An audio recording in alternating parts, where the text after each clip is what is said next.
नमस्कार दोस्तों, स्वागत है आप सभी का स्टडी एंड न्यू चैनल पर। दोस्तों आज मैं बहुत ही बढ़िया international drawing painting sketching competition की जानकारी आप लोगों को लेकर आया हूँ।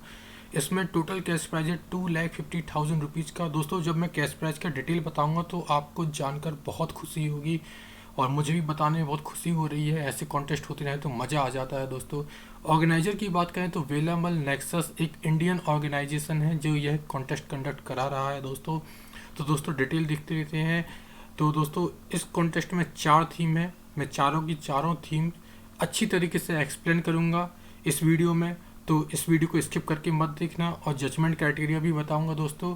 और प्लीज़ वो क्वेश्चन मत पूछना जो इस वीडियो में मैंने ऑलरेडी बता रखे हों, जिसकी जानकारी मैंने ऑलरेडी वीडियो में बता रखी हो।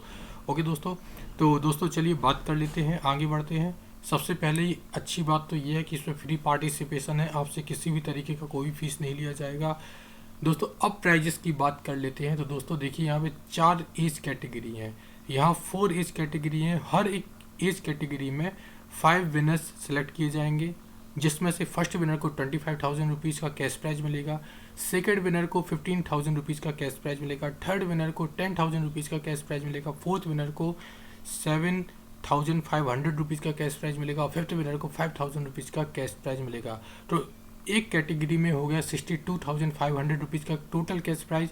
और ऐसी 4 एज कैटेगरी है तो टोटल कैश प्राइज हो जाता है 2,50,000 रुपीज़। तो दोस्तों ये बहुत ही बढ़िया अपॉर्चुनिटी है। हर एक कैटेगरी से 5-5 विनर्स सेलेक्ट होने हैं। और दोस्तों जितने भी पार्टिसिपेंट्स हैं उन सभी को पार्टिसिपेशन सर्टिफिकेट भी मिलेगा। अब दोस्तों एज लिमिट की बात कर लेते हैं। तो यहाँ पे 5 to 15 years old children he participate कर सकते हैं। ओके, तो मिनिमम एज 5 ईयर्स है और मैक्सिमम एज 15 ईयर ओल्ड है। इसके 15 ईयर्स से ज़्यादा के पार्टिसिपेंट्स इसमें पार्टिसिपेट नहीं कर सकते हैं। तो आप यदि 15 ईयर्स से कम है तो आप बहुत बढ़िया है। यदि आपकी फैमिली में कोई और है जो 15 ईयर्स से कम है तो आप उसको भी पार्टिसिपेट करा सकते हैं दोस्तों यहाँ पे एज कैटेगरी इस तरीके से है। पहली एज कैटेगरी है 5 to 7 ईयर्स ओल्ड चिल्ड्रंस की। सेकंड एज कैटेगरी है 8 to 10 ईयर्स ओल्ड चिल्ड्रन की। थर्ड एज कैटेगरी है 11 to 13 ईयर्स ओल्ड चिल्ड्रंस की। और फोर्थ कैटेगरी है 14 to 15 ईयर्स ओल्ड चिल्ड्रंस की। ओके दोस्तों, अब दोस्तों मैं बता देता हूँ टॉपिक थीम, अच्छी तरह से एक्सप्लेन करूँगा आपको। तो अब आप लोग ध्यान से सुनेंगे। ओके, बहुत वैसे तो बहुत ही आसान थीम है, कोरोना और लॉकडाउन से रिलेटेड ही थीम है। चलिए दोस्तों, पहली थीम है 5 to 7 ईयर्स ओल्ड चिल्ड्रंस के लिए lockdown transforms houses into homes. मतलब कि लॉकडाउन ने हाउसेस को होम्स में कन्वर्ट कर दिया। अब दोस्तों सबसे पहले आपको समझना पड़ेगा कि हाउस और होम में क्या डिफरेंस होता है। देखिए दोस्तों, हाउस और होम दोनों एक्चुअली घर के लिए यूज़ होते हैं, मतलब घर को ही हाउस या होम बोला जाता है। लेकिन दोस्तों यहाँ एक बेसिक डिफरेंस है हाउस और होम में। हिंदी में बात करें, हाउस मतलब होता है मकान और होम मतलब होता है घर। मकान मतलब कि एक एक ऐसा घर जिसमें कोई नहीं रहता, बस वो मकान बस बना हुआ है, उसके अंदर कोई भी फैमिली नहीं रहती। और होम मतलब ये होता है एक मकान जिसमें फैमिली रहती है, मतलब कि घर। तो ये अंतर होता है मकान और घर में, हाउस और होम में। हाउस में कोई फैमिली नहीं रहती है, बस स्ट्रक्चर वो अकेला होता है। होम वो होता है जो जिस हाउस में फैमिली भी रहती है, तो ऐसा हाउस होम कहलाता है। ठीक है दोस्तों, तो लॉकडाउन ने जितने भी हाउसेस हैं सबको होम्स में कन्वर्ट कर दिया। ये तो एकदम सही बात है। बहुत सारे बच्चे हैं जो घर से दूर रह के पढ़ाई करते हैं, वो सब अपने घर पे वापस आ गए थे। ठीक है, सारी फैमिली मिलजुल कर रहती थी लॉकडाउन के दौरान, पूरी फैमिली एक साथ बैठती थी। सारे family members different different games खेलते थे, जैसे लूडो खेल रहे हैं, कार्ड्स खेल रहे हैं, चेस खेल रहे हैं, और भी घर में क्रिकेट खेल रहे हैं, कुछ भी कर रहे हैं। मतलब सारे फैमिली मेम्बर्स मिलजुल कर रहते हैं। आपकी फैमिली में आपकी मम्मी या फिर आपकी सिस्टर, आपकी मम्मी आपकी सिस्टर, या फिर कभी कभी तो लड़के खुद कुछ ना कुछ आइटम बना रहे हैं, कुछ ना कुछ नए नए पकवान बना रहे हैं, है ना, नई नई कुछ ना कुछ किचन्स बन रही हैं दोस्तों, है ना, कुछ नया नया खाने पीने को मिल रहा है। तो इस तरीके से लॉकडाउन ने हाउसेस को हाउस में परिवर्तित कर दिया, है ना। जो भी सुख दुख हो रहे हैं फैमिली में, यदि कोई बीमार पड़ रहा है, कोई कुछ भी हो रहा है, तो पूरे फैमिली मेम्बर्स एक साथ मिलकर उस सुख दुख को आपस में बांट रहे हैं, शेयर कर रहे हैं, है ना। ऐसे दोस्तों पेरेंट्स भी अपने बच्चों की पढ़ाई लिखाई पे ध्यान दे रहे हैं, बच्चे क्या पढ़ लिख रहे हैं, बच्चों के एग्ज़ाम हो रहे हैं, बच्चों को असाइनमेंट मिल रहे हैं, ऑनलाइन उनकी क्लासेस लग रहे हैं, तो पेरेंट्स अपने बच्चों की हेल्प कर रहे हैं, बड़े भाई बहन अपने छोटे भाई बहनों की पढ़ाई लिखाई में हेल्प कर रहे हैं। तो इस तरीके से जितने भी हाउस थे लॉकडाउन के दौरान, वो सारे हाउस एक तरीके से होम में कन्वर्ट हो गए, पूरी फैमिली एक साथ मिलजुल कर काम कर सकी। तो दोस्तों पहली थीम तो यही है, 5 to 7 ईयर्स ओल्ड चिल्ड्रन के लिए lockdown transforms houses into homes. Okay, मैंने ये पहली थीम एक्सप्लेन कर दिया। सेकेंड थीम भी बहुत आसान है, 8 to 10 ईयर्स ओल्ड चिल्ड्रंस के लिए है। Second theme, our triumphant salute to the frontline professional. Frontline professionals मतलब कि कोरोना वॉरियर्स। आपको कोरोना वॉरियर्स को सैल्यूट करते हुए, आपको कोरोना वॉरियर्स को थैंक यू बोलते हुए एक ड्राइंग, पेंटिंग या स्केचिंग तैयार करनी है दोस्तों। कोरोना वॉरियर्स जैसे कि डॉक्टर्स हो गए, पुलिसमैन हो गए, स्वच्छता कर्मचारी हो गए, म्युनिसिपल कॉरपोरेशन के एम्प्लॉयज़ हो गए, और भी बहुत सारे कर्मचारी हैं, बहुत सारे लोग हैं जिन्होंने कोरोना के दौरान या लॉकडाउन के दौरान देश की सेवा की है, देश की जनता की सेवा की है। उन सभी को कोरोना वॉरियर्स के नाम से जाना जाता है दोस्तों। तो उन कोरोना वॉरियर्स को, या उन्हीं को फ्रंटलाइन प्रोफेशनल्स भी बोलते हैं, इन्हीं फ्रंटलाइन प्रोफेशनल्स को सैल्यूट करते हुए आपको अपनी ड्राइंग, पेंटिंग, स्केचिंग तैयार करनी है। जिनकी उम्र 11 to 13 ईयर ओल्ड है, उनके लिए टॉपिक है imagine what if COVID outbreak occurred centuries ago. मतलब कि उनको ड्राइंग, पेंटिंग बनानी है ये इमेजिन करके कि अब से 100 साल पहले यदि कोरोना वायरस आया होता तब क्या कंडीशन होती, तब कैसा क्या होता। ठीक है, तो ये काफ़ी आसान टॉपिक है। 100 साल पहले जो जो बीमारियां आई हैं, आप उसका वो आप जैसे प्लेग आया था, इस तरीके से आप देख सकते हैं तब क्या घटनाएं घटी हुई थी।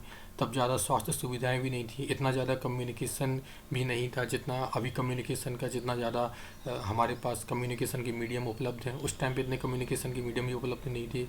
कोई भी जानकारी देनी है, कोई भी नई रिसर्च करनी है, कुछ भी करना है तो काफ़ी टाइम लगता था अब से 100 साल पहले। तो दोस्तों आपको बस यही कल्पना करनी है कि अब से 100 साल पहले यदि कोरोना वायरस आया होता तब कैसी स्थिति होती।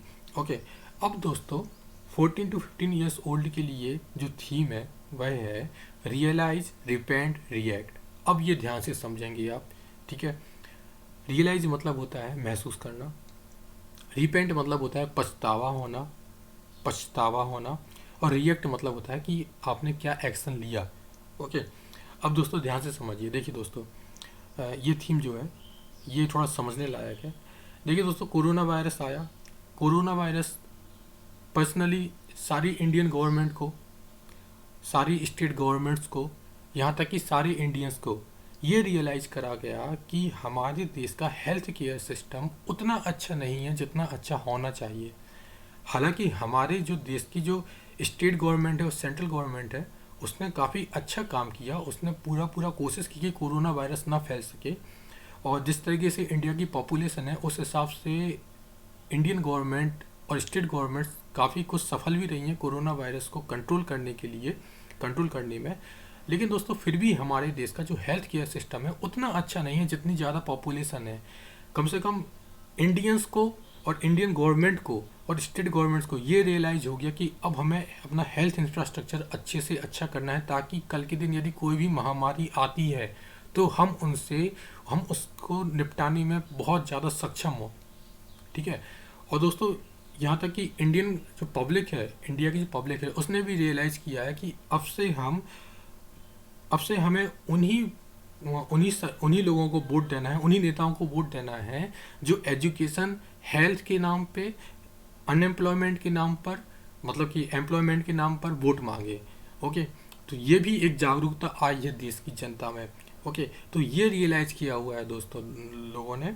ओके, इस तरीके से और भी बहुत कुछ रियलाइजेशन हुआ, जैसे कि हमें पॉल्यूशन से रिलेटेड रियलाइजेशन हुआ। दोस्तों आपने देखा लॉकडाउन लगा रहा, लॉकडाउन लगने के 2-3 महीने में ही आपने देखा पॉल्यूशन कितना ज़्यादा कम हो गया। दिल्ली की एयर क्वालिटी कितनी अच्छी हो गई। दिल्ली की एयर क्वालिटी बहुत ही बेकार एयर क्वालिटी थी, लेकिन दिल्ली की एयर क्वालिटी कितनी अच्छी हो जाती है लॉकडाउन लगने की वजह से। हमें समझ में आया कि एनवायरनमेंट कितना ज़्यादा ज़रूरी है दोस्तों। डॉल्फिन है वो नदी में वापस आ गई, गंगा नदी में वापस आ गई, दिख रही थी डॉल्फिन, किनारे पर आ रही थी। आती नहीं है, इतना ज़्यादा पॉल्यूशन होता है गंगा नदी में, लेकिन गंगा नदी एकदम साफ़ सुथरी हो गई लॉकडाउन के दौरान। तो दोस्तों ये हमें रियलाइजेशन हुआ कि लॉकडाउन लगता है मतलब कि यदि हम अपनी ह्यूमन एक्टिविटी कुछ कम कर दें जो पॉल्यूशन फैलाती है, तो कितना ज़्यादा बेनिफिट होता है, एयर क्वालिटी कितनी अच्छी हो जाती है दोस्तों। तो पॉल्यूशन कम हुआ, ये भी हमें रियलाइज़ हुआ, ये चीज़ भी हमें महसूस हुई दोस्तों। और भी ढेर सारी चीज़ें हैं, कई लोगों को अकेलापन महसूस हुआ, कई लोग डिप्रेशन का शिकार हो गए, तो ये सब रियलाइजेशन हो गए कोरोना वायरस के दौरान। अब देखिए दोस्तों, रिपेंट की बात करें तो रिपेंट मतलब होता है पश्चाताप करना, ठीक है।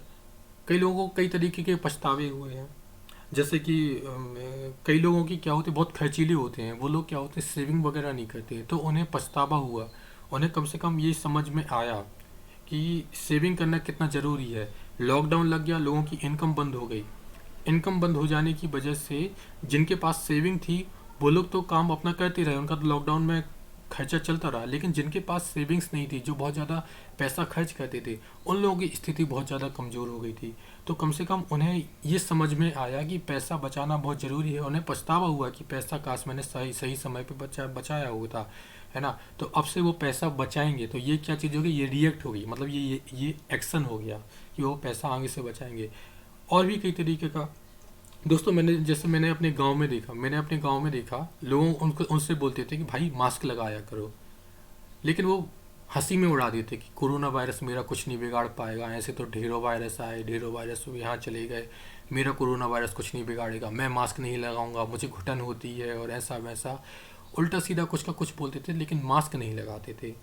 फाइनली दोस्तों क्या हुआ, जब उनको कोरोना वायरस हो गया तब उन्हें पछतावा हुआ कि अरे यार कोरोना वायरस हो गया, काश मैं सही समय पे मास्क लगा लेता, काश मैंने सैनिटाइज़र का सही इस्तेमाल किया होता, काश मैंने गवर्नमेंट की गाइडलाइंस मानी होती, तो आज मुझे कोरोना वायरस नहीं होता, आज मेरे फालतू जो लाखों रुपए खर्च हो गए वो लाखों रुपए खर्च होने से बचे जाते, ठीक है। तो इस तरीके का रिपेंट हुआ, ये भी पछतावा हुआ। कई लोग जो नहीं मानते, नहीं समझते हैं, है ना, तो उन लोगों को भी इस तरीके का और पछतावा हुआ होगा जब वो बीमार पड़े, या फिर उनकी फैमिली मेम्बर्स में किसी कोई भी बीमार पड़ गया फैमिली मेम्बर, तो इस तरीके का उन्हें काफ़ी बुरा लगा होगा, ठीक है।